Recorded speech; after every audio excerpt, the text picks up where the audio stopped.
Okay, Clay, so you're on the same card as Biagio. With your being Cassius collared and your love of boxing and you being a former boxer, do you feel there's something kismet going on? You know, we're fighting at the Garden, baby. So, yeah, it's exciting. Is there any more boxing going to be going on in your career looking forward? The only person I want to beat up boxing-wise is Jake Paul. Diaz looked like dog crap. He don't know how to box. He keeps fighting all these guys that don't know how to box. So, you know, I've been the MMA guy representing boxing since way before all these other fools, and I've been in there with real boxers. So, yeah, give me that fight, man. Give me the big money fight with him. Let's go. And last one for me. Do you feel any pressure being the number one seed? No pressure, man. We're confident and we're ready to go. I think you were super frustrated last year over the way things played out, but I guess, I mean, you get a fresh start here and made it to the playoffs. What is the feeling like for you right now? You know, it's well deserved. We're number one seed. We earn that. We earn everything leading up to this point, and we're going to earn our spot in the championship. Yeah, it's exciting because it's the fight everybody wanted to see, right? But you can't really let yourself get into that, right? You're focused on the championship and the $1 million. Or does it excite you that this is the fight that I think everybody wanted to see this season? Everybody wanted to see this fight because of Cassius Clay Collard. They want to see me fight him, you know? So it's just me being me, doing my thing, so. I think the interesting part is he hasn't been through this grind like you have, and this is the busiest he's been in a decade and is starting to a number of fights. Do you think that provides you any advantage over him and that he hasn't, you know, stayed this busy? I got the advantage because I'm better, not because I'm fighting more, you know? So I'm not really thinking a whole lot on it. I'm just thinking about getting in the cage and doing my thing, so. Nice. Last thing for me, I think we're all expecting fireworks. That's what we're all hoping to see. Are you hoping to see that, or are you hoping to throw one punch, get out there in 10 seconds, and be fresh for the finals? I mean, we're always hoping to get him out of there early. I think he's going to try to wrestle. So, you know, as much as the fans want to see a banger, I think, you know, after those first few minutes, we're going to see him try to take me down, hold me down, so. Now, Clay, you had mentioned in an interview earlier that you wanted to welcome Shane Burgos to the PFL. What does it mean to you to be able to not welcome him, but take him on in this stage at this part of the playoffs? We're excited to get him out of there and move on to the championship. You know, I'm looking to get into the championship, and he's in my way. So it could have been him, it could have been Bruno. It doesn't matter. It's me getting to the championship. So I'm excited I get to fight him. I'm excited I get to get him out of there. Now, on the other side of the bracket, between Bruno and OAM, I believe, who do you see coming out on top of that? I've been saying this since the beginning of the year. It's going to be me and OAM in the championship. That's what I'm thinking is going to happen. So. And last question, describe your ideal fight. You go out there on Wednesday and the doors close. What happens in order for you to get your hand raised? We beat him up in the first round. We take him out early in the second round. That's probably what's going to happen. So. Hey, Clay, you've been vocal about how at times you don't love the point system and how things shake out. What do you make of Burgos being brought into this main event and the playoffs? I think I'm going to beat him up, and that's all I really think. You know, I'm not too worried about nothing else. And lastly for me, your son Shay got his first haircut in April. What's the experience as a father watching your kids grow up? So, correction, my son's name is Crew. My brother's son's name is Shay. What was the question again? Shay got a haircut.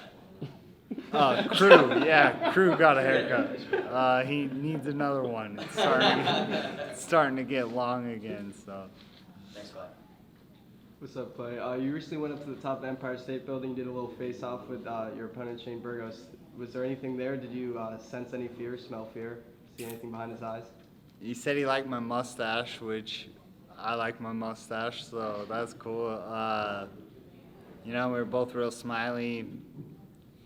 He seems like a solid dude, you know, and He seems like he's ready to fight. So I'm excited. I like tough guys. I like guys that like to fight because I like to fight. So I hope he brings it, and I'm ready to bring it. On that note, I think you're objectively one of the most exciting fighters on the roster. You're definitely a fan favorite.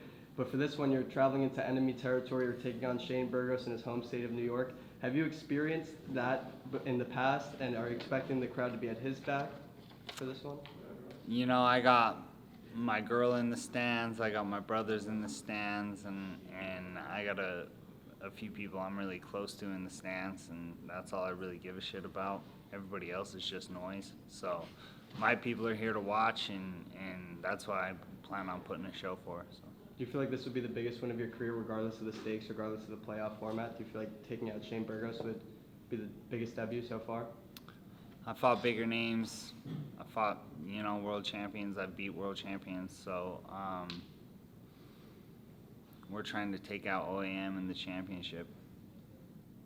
And then lastly, I saw on your Instagram twice that you put out a quote that said, "Today's pain is tomorrow's power." I was wondering, what does that quote mean to you, if you could elaborate on it at all?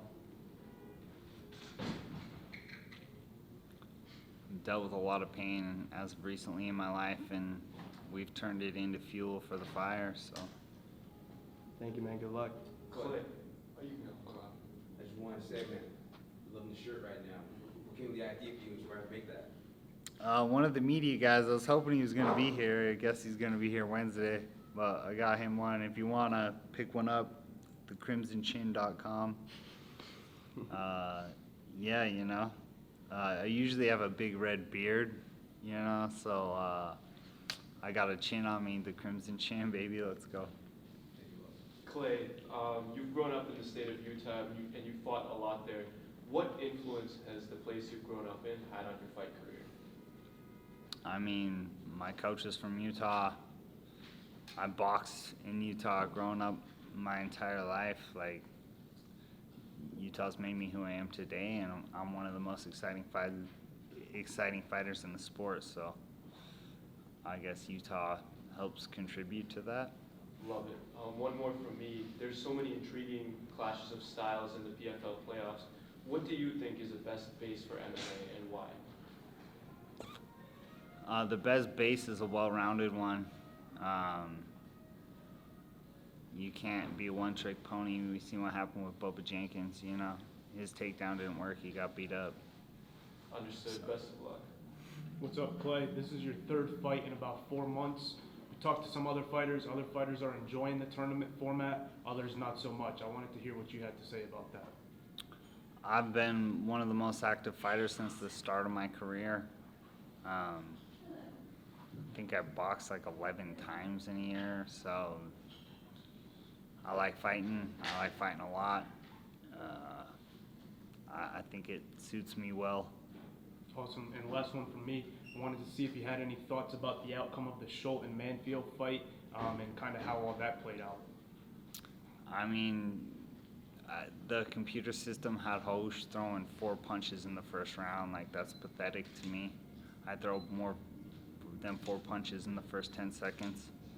So, PFL made the decision to kick him out of there. Here comes Shane Burgos, and now we got an exciting main event, right? You mentioned there that you were asked about that Instagram post. You kind of took pause for a second before saying you've come through some pain. Do you mind elaborating on what kind of stuff you've been through? I'd honestly really rather not. I want the fight to be focused on me fighting and me winning, not the shit I've been dealing with in my personal life. So those who know, those who don't, you'll find out, I guess, eventually. Just one last comment over here, Clay. I feel like your style is like a quiet storm. In person, with us, you're very stoic, but in the cage, it's the total opposite. How do you feel about that? Just with it's almost like a dual personality. I'm a different person in the cage, man. That switch flips, and my coach was telling me, man, the look in your eyes changes. He's like, a fight day, you start warming up in the back. He's like, I've never looked into anybody's eyes, and their eyes look different. So He just told me that the other day. So I don't know. I love to fight. I love to tune into that, that dog deep down inside of me, and it's just who I am. Is that a switch that you consciously flip, or you think just once the fight is near, kind of? I think it just happens, man. Just who you are. If you won the Grand Prix in the tournament and the PFL said you can either have $1 million or you never have to speak to the media again as long as you live, which one would you choose? I like talking to y'all. I was gonna say, you look like you might have had that look in your I eyes know. when you're talking to these guys. Yeah, no, I like talking to you guys. It's fun. Media's fun. Sometimes I want to pull the whole Conor McGregor type antics and shit, but it's just not me. But yeah, happy to be here. Last one for me, I'm curious, with the shirt, Nickelodeon, have they sent a cease and desist yet? No copyright issues? Not yet. Sure, not He's yet. got a mustache. So Completely different, yeah. yeah, he's got a mustache. Cool. Good. Awesome. Thanks, Thanks. Mike. Appreciate it.